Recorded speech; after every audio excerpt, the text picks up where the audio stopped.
भोर 4:30 रे आखंडमणि मंदिर चूड़ाकू उठिला महादीप। लक्षाधिक भक्तों भिड़।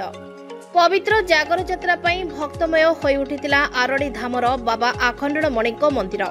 रीतिनीति अनुसार भोर 4टारे पहड़ खोलिबा परे मंगल आरती और सकाळ नीतिकांति संध्या 6टा सुधा सरिबा परे प्रथम द्वितीय तृतीय चतुर्थ एपरी 4 प्रहर घर्षण रुद्राभिषेक और जलाभिषेक नीति रात्र 12टारे संपन्न हेबा परे रत्न भंडार घरु सुना अलंकार अणाई सुनावेश करा जायतिला।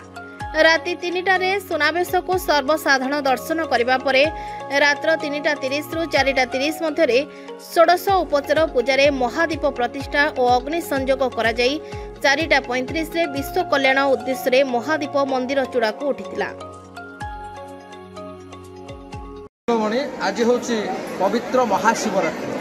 महाशिवरात्रि रे प्रथम भोर 4टारू मंगल आरती सेवा तापर महाप्रभुंकर दिगंबर भेष।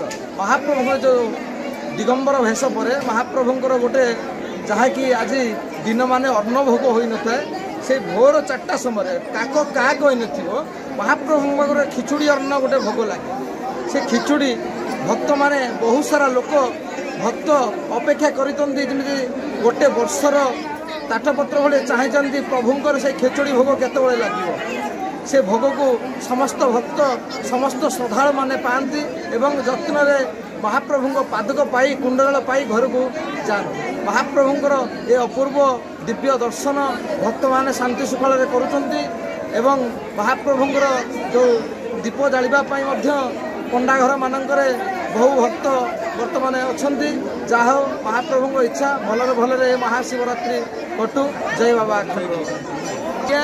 राति 12 घटिका समय महाप्रभुंकर अपूर्व सुनाभेष जहाँकि ये चर्मचक्षु देखिब ये चर्मचक्षु सज्जल हम महाप्रभुंर दिव्य दर्शन सुनाभेष महाप्रभुंर ये जो दर्शन करी पुरपल्ली जो भक्त मैंने आसी महाप्रभुंर सुनाभेष आ महादीप देखी घर को बाहुड़े महाप्रभुंर दिव्य दर्शन करने कहूँ केते दूर भक्त मैंने आसती।